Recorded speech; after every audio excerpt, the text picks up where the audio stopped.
Welcome back to the second day of the 2022 NBA playoffs. I want to update this thing behind me and put who won first game and all that, but then it'll get too confusing. I feel like it'll get too confusing. What we have to do is edit out the play-in teams because that distracts us a little bit from the bigger picture. But yesterday we had 4 beautiful games on. We'll start off by talking about those 4 games, and then I owe you guys predictions on the other 4 series that actually start today. So I was planning to go based on the first game of the day, second game, third game, all that the same way we introduced them. But honestly, let's just talk basketball, man. Let's just start anywhere.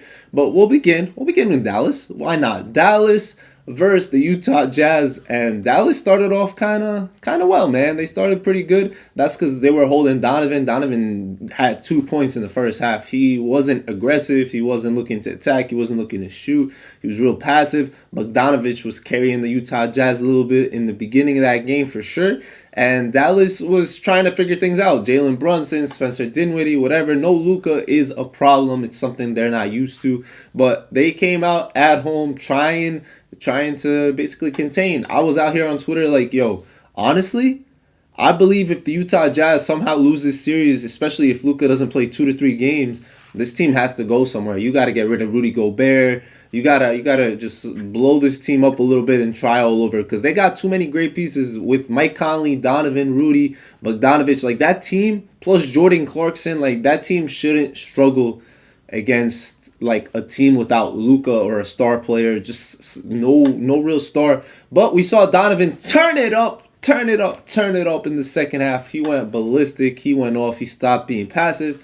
He just took over, and the defense was clicking. Obviously, they don't have Luka to worry about, so it was kind of easy. Not too much to talk about in that series besides the fact that the Jazz have no excuse. There's literally no excuse if Luka's missing games. They just got to take care of business. I said this. They were struggling throughout the year, whatever, but this is the time in the playoffs. You got to buckle down. You're playing the same team over and over again, and if there's no Luka, this is your perfect scenario for you guys to figure it out. So the Jazz got the job done. It was a road team winning. We'll go ahead into the second road team that won that night, all right? I think we're going to move that way, and that was the Timberwolves. The Timberwolves ended up beating the Grizzlies. So that's the 7th seed beating the number 2 seed. And honestly, I blame that on rust, right? The Grizzlies just haven't played in a while. We'll say that. And Minnesota was just in a dogfight, right? They won the championship a few days ago. They out here trying to repeat. And no, seriously, they have heart and soul. Obviously, we know that about this team.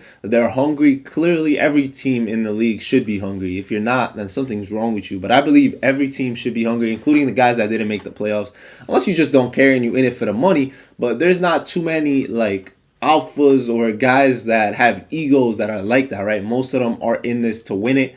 And Minnesota picked up where they left off. Anthony Edwards, another 30-plus point game. My man was shooting the lights out, playing real well. Karl Anthony Towns decided to show up, and we should expect this from him. Honestly, these are the typical games we should be expecting from him night in and night out. It was just, he just wasn't there against the Clippers or whatever, foul trouble and all that other stuff. But no, this is the Karl Anthony Towns we should expect. This is the Karl Anthony Towns that's destroying Steven Adams, making him obsolete. He's making him have to work the perimeter, and he's not able to withstand it. So shout out to Minnesota. They just can't let their foot off the pedal. Don't expect the Grizzlies to back down that easily.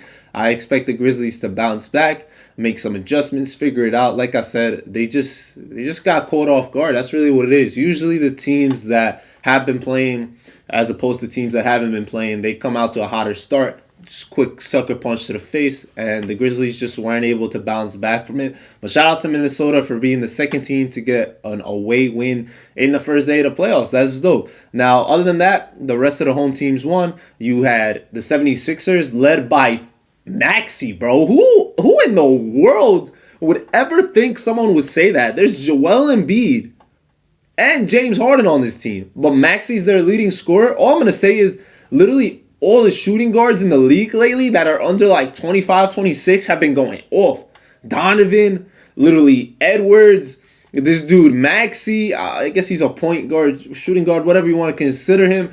Jordan Poole, who we're going to get to in a little bit. Like, all these little guards that young, they've just been going off ballistic, and the league is in good hands, man. That's all that tells me. This is in good hands.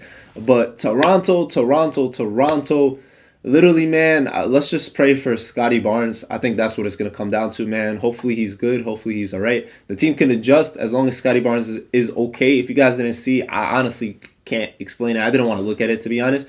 But Scotty Barnes fell, rolled his ankle kind of, pretty much. That's what happened. And then Joel Embiid landed on his foot. Right, so Joel landed on a turned ankle, and Joel's a big, heavy dude, bro. He's pure muscle, whatever, but he's still like 300.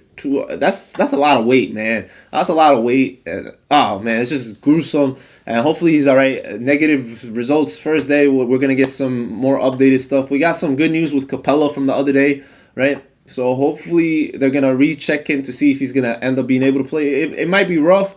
We'll see how it goes, but as long as guys aren't like serious injuries that are going to sideline them for a long time, we're happy. And honestly, Scotty needs to play if Toronto has a shot. Well, bro, he was their best player. The young kid was their best player. He got hurt in the fourth. And honestly, we saw Toronto make a run in the third. But other than that, Philly was dominant win from start to finish. Maxey looking like the Flash out there, running up and down the court. Dude had 38. Philly was waiting for him to drop 40. He was going off. He put on a clinic. Honestly, James Harden didn't even play that bad either. A lot of people always put a lot of pressure on him, talking about, oh, you can't perform in playoffs. But the team did what they had to do. Toronto didn't. I'm not going to say they didn't play terrible, but they just need a lot of adjustments for sure. A lot of people expected Toronto to win this series or at least make it like a game 7, whatever. I've seen mad people pick them to win, including like a lot of announcers and stuff. So we'll see how it goes. But the last game of the night was between Jokic and the Warriors, and Jokic needs way more help, man. The Warriors' game plan was dope. Just let Jokic beat you one-on-one, pretty much. They didn't double, triple, and let other guys hurt him. They were like, hey, Jokic, you want to drop 40, 50, 60, go for it? And Jokic ain't that guy, man. He is that guy. He is him, but not that guy at the same time. Like, he is Mr. Triple-Double type vibes, right? He wants to be similar to Jason Kidd, Steve Nash, Magic. Like, he's a pass first. He can score and get his for sure, but he's got to just fully say, all right, none of these guys can guard me one-on-one. If I have to shoot 40 shots, I will. I will drop 60. I will drop 70. And if he adjusts to that, the Warriors will have to double or triple team him, and that can open up other guys. Because right now, they're like, hey, Draymond could guard you one-on-one. Looney could guard you one-on-one. We'll just leave it like that and let everyone else play. And, man, Warriors cloned Steph Curry or something. They cloned him. Jordan Poole coming out of nowhere. If you guys didn't see, Jordan Poole started the game. Curry came off the bench because he hasn't played in like a month. So Curry coming off the bench, he started off real slow. He hasn't played, like I said. He was limited to 20 to 25 minutes. Man was forcing. Like, first 5 minutes, he didn't take a shot. And then after that, he was just chucking kind of thing. He was trying to get his rhythm going, trying to figure something out. Couldn't get it. But Jordan Poole, welcome to the pool party. Welcome, everybody. Y'all all invited. Nuggets, no nuggets in the pool. That's really all it comes down to. No nuggets in the pool. Jordan Poole had 30 points, 30 piece in his first game in the playoffs. Man was shooting lights out too. He's balling. It's crazy. Clay reminiscent or old Clay coming through as well, playing real well. And this Warrior team looks scary with Draymond playing defense, Otto Porter doing his... Otto Porter was playing well too, man. Everyone was playing well.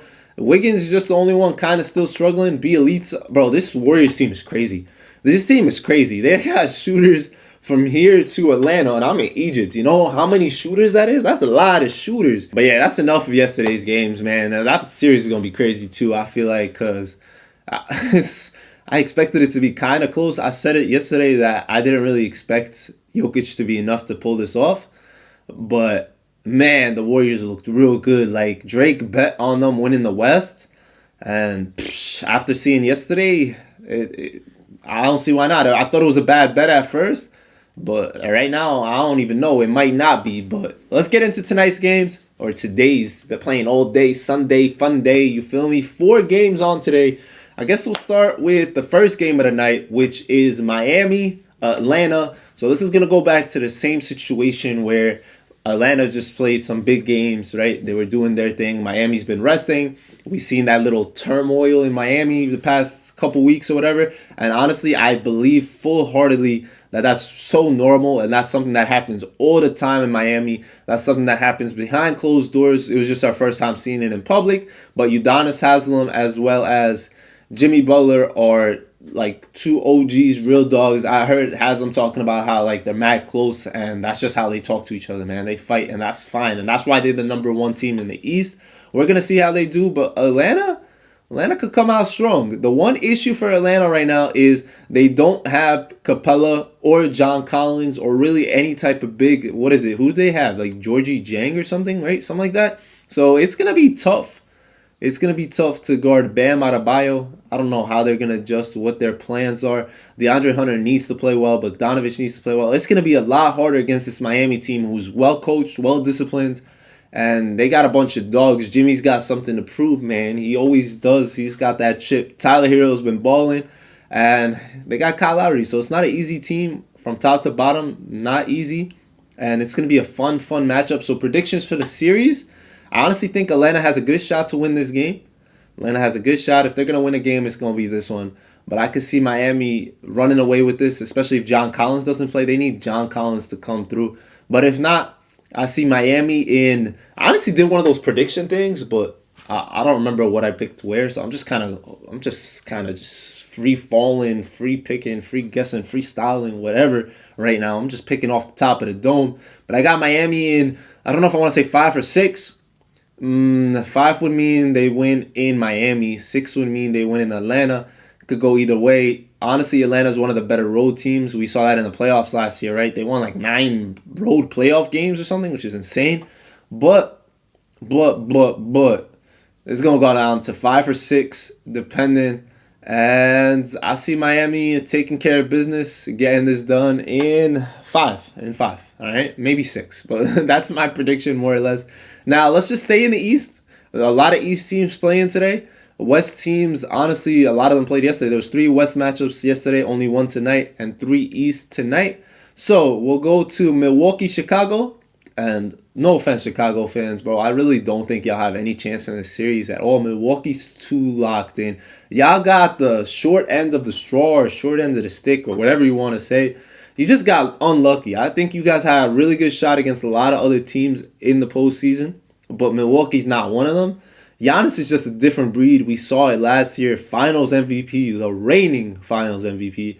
Man's been winning Defensive Player of the Years, MVPs, and that team is clicking on a different level. They've been together for a while. They know what to do. And honestly, it's crazy because I thought that coach was going to get fired last year, and then they end up winning a chip. And now he's here, and I'm not going to say they're well coached, but it's disrespectful for me not to. Giannis is just on a different motor. The team runs around him. They run with him. They figure things out. And Chicago needs a miracle. They need a miracle. They need the... That's the thing about basketball, though, right? Anything can happen. Literally, we're one... I don't want to say this because I don't want to put this out there in the atmosphere because I hate injuries, and y'all know me for this. But we're one tweak of an ankle away from the Bulls being the favorite in the series. Like something, God forbid, happens to Giannis. I don't like talking like that, but that's how basketball is. You really don't know what anything can happen. You just got to play your game. You got to do your thing. And I feel like if Chicago was healthy all year, they wouldn't be in the situation being the 6th seed. They'd probably be a top 4 seed, right? And they'd probably have a better matchup, more favorable. They'd maybe be playing Philly or Toronto or something like that. But instead, they're here, and Milwaukee's going to steamroll them if everyone's healthy and if everything clicks. This could be one of 2 series that end in a sweep. I want to say Chicago will win one. Could end in 5, but it could be a sweep. It's a 4 or 5 max. I don't think the series goes to 6. It'd be crazy if it did. And honestly, I want to say 4, but I'll give Chicago a game, man. Chicago could win one at home. We'll see how it goes. DeRozan's a good closer. And we'll see how this one goes, man. They do have Vucevic. They have things that work in a sense. They can beat them in a game, man. Anything can happen in a game. So I'll take them in one game. I want to go out west to the other pretty much sweep matchup. I think this is a sweep any way you look at it. But that is the Phoenix Suns versus the New Orleans Pelicans. We could say Phoenix been resting. And New Orleans kind of just played really well. But bro, this is not gonna be a fun matchup in my opinion. I know some people want to say no, they could do it. Oh, especially if Phoenix could be rusty and all that. But no, Phoenix has been locked in all year. They don't have no rust, man. They were so ahead of the pack throughout the year. They were the number one seed by a wide margin. I think they're gonna steamroll 4-0 sweep. If the Pelicans win one, man, I'll be surprised. Honestly, I know some people had them in 5. I've seen others say maybe 6, but no way, bro. No way. No way. This is 4. If it's 5, I'll say okay. CJ probably dropped 50 or Ingram or something. Maybe CP3 injuries type vibe. But they've been winning without Chris Paul. They've been figuring things out all year long, and it's going to be so tough to stop this team without a doubt. So I got Phoenix going 4, nice and easy. And then the last matchup, y'all see the shirt, man. Brooklyn versus, the 7 seed Brooklyn. Let me just say the underdog Brooklyn squad. The underdog Brooklyn squad versus the Boston Celtics. And I do have one person that submitted a video talking about his Boston Celtics, and I really want to hear this. I know a lot of Boston Celtics fans, and I'm fit to have them on the show as this series goes on. I've been a Nets fan since 2002, pretty much 2002, when I started watching basketball. Jason Kidd, my favorite player growing up, and honestly, this Nets team probably not one of my favorites. I honestly like the D'Angelo Russell Nets before and all this other stuff. We talked about this in the past, if you know me and all that, but this team is so good offensively, it's going to be so hard to stop. And Ben Simmons is expected to come back. How much Ben Simmons is going to help is really going to depend on what they're using for. And it's going to be mainly defense, obviously. Yeah, honestly, not even what they're using for. It's all going to be up here. Ben Simmons' issue has always been in his head. It's always been there. But if they can use him just as a defensive weapon to help out Bruce Brown, that's honestly the best defensive player. If they could throw him at Tatum or at Jaylen Brown just to slow down those guys. But let's just slow down a second and say Boston has been arguably the hottest team in the league as of late, right? They've been so hot. They've been winning games left and right, and they're on a good groove. If Boston is really happy that they're playing, like, if they win this series, they're going to be real hard to beat, man. Especially if they win it commandingly, they're going to get so much more confidence. They're going to be on, they're just going to be playing out this world. And I just don't see it happening. I see it too much with Kyrie as well as Kevin Durant. I think they're too much to handle. Throw Marcus Smart on Kyrie. Throw Jalen at him. Do whatever you want to do. It's going to be tough. I do think Boston is better coached. I will say this. I think Boston's better coached than the Nets. Obviously, especially seeding. The Nets been injured. And I said if the Nets come into this healthy, I don't see anyone really beating them besides Milwaukee. But we'll see how it goes. Let me actually listen to this for the first time. Let's listen to this together. Let's hear this Celtics fan. See what he has to say. Hey, most anybody, watching the video right now. I wanted to talk about my Celtics, a team I've been a fan for about 6 years now.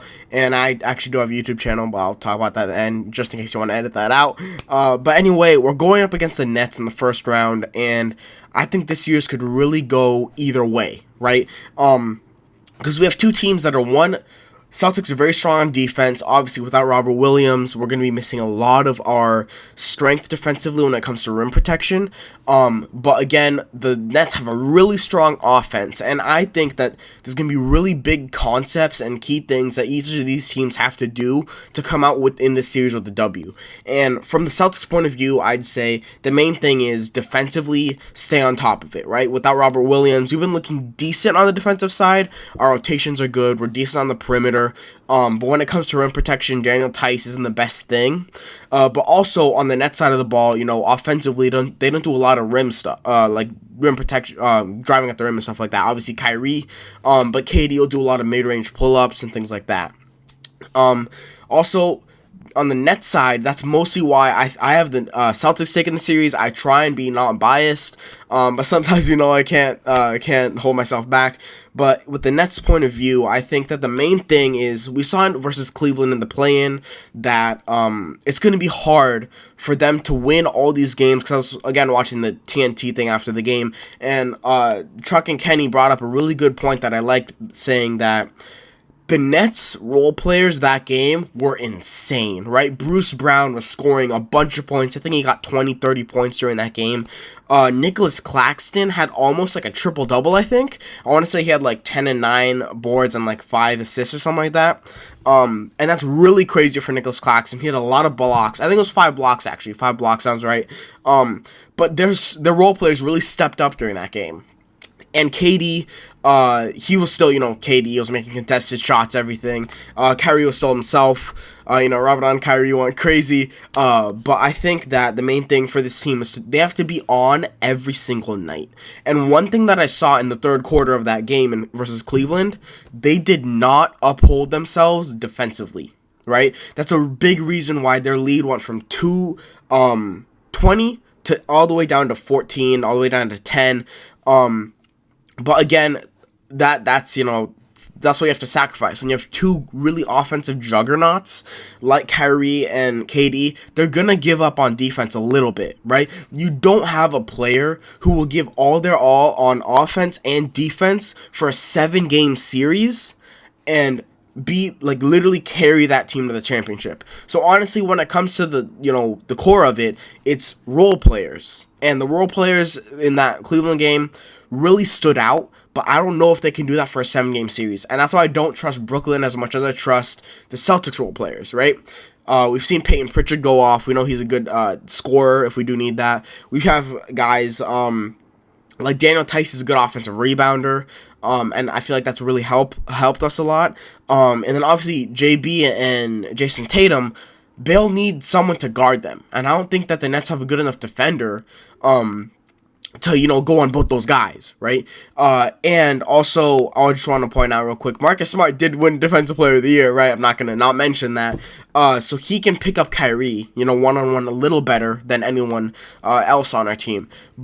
And I have the Celtics winning. And, just to plug my YouTube channel real quick, it's Rob2K. I love NBA commentary. I'm an NBA junkie, as I like to call it. I just love basketball. So, thanks, Mos. See ya. We really appreciate you taking time out of your day, Rob. I really do appreciate it. But I'll begin by saying, there's obviously going to be bias in every person, no matter how hard you try not to. And I'm saying that because I might have been biased in my prediction. This is why I do this. This is why I want you guys to be able to talk and submit whatever you need to. The email is down below, but I appreciate you submitting your take, and I'll touch up on a couple of points you made. So, first off, I agree 1,000,000%. The Nets have to, be almost, They really need to give it their all to win games, just because they don't have that defensive presence, right? They don't have that. And defense wins championship. Offense can win you games ultimately. You can win a couple games here and there. And especially when you have an offense that good. They keep talking about how, honestly, I'm not even going to take this as a real take, because this is first take. This is really Skip Bayless and Shannon talking about how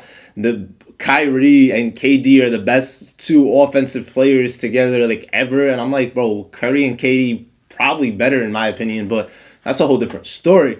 But they are probably right just there up there, because they can shoot, take it to the rim. I don't even know what kind of words I just put together in that sentence. But like you mentioned, no one really plays both ends 150%, right? Besides Giannis. I will say Giannis probably plays 150, 200% every possession on every given end that he's in the game. That's why he probably doesn't play 48 minutes, but he gives it his all day, every day. Kawhi was like that for a little short period. We saw LeBron like that in Miami back in the day when he was younger, but it's very rare that you see that. Kevin Durant can defend late in games, right? KD can go on Jalen or Tatum and try to disrupt them if they're hot at the end of a game. And we can definitely make that happen, especially that he can give the ball to Kyrie to cook on the other ends. He doesn't have to exert energy on both ends. Obviously, in games like this, it's going to come down to role players. And like you said, Boston does have really good role players. They can figure things out. Stars should be stars no matter what. You should see Tatum getting his. You should see KD getting his. Jalen should figure himself out. Kyrie should figure himself out. They're both going to do what they have to do. Is Seth Curry going to shoot 50% from the three-point line? Is Pritchard going to come and be effective in his couple minutes? Who's going to step up on both ends? And that's going to be big. I just think, I know this is crazy because we haven't seen Ben Simmons play in over a year, but I think Ben Simmons could be the huge X factor that pushes Brooklyn, because he's a defensive guy. You don't want him to score. You don't need him to score.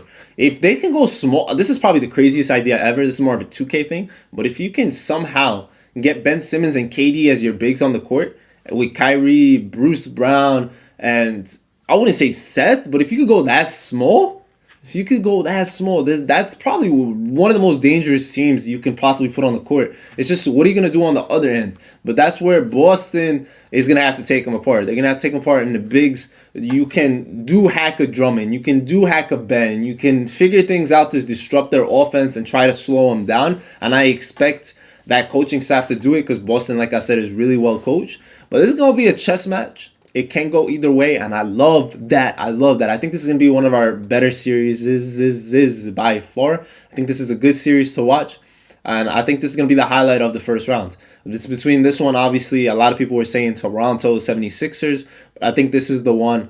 I think it could go either way in a blowout series. It could go either way in a close competitive series.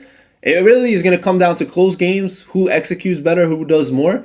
And I think when I did the predictions, I picked Brooklyn in 7. I think that's what I had it down. Or did I have Milwaukee in 7 against Brooklyn when they made it? I don't remember. I drew up the little thingy, and I don't remember what I ended up having. But we're talking about first rounds only. I think Brooklyn wins this one. Maybe honestly, in 6 or 7. I think I'll go 6 just to be at home. They don't have to go to Boston, even though like these are two of the better offensive players. They can win in any gym. We've seen that happen, right? We've seen Kyrie in the finals. We've seen KD in the finals. Boston got experience early, right? Tatum got his experience young, playing LeBron and all that, and they've obviously are trying to push to another level. They're trying to take it up a notch.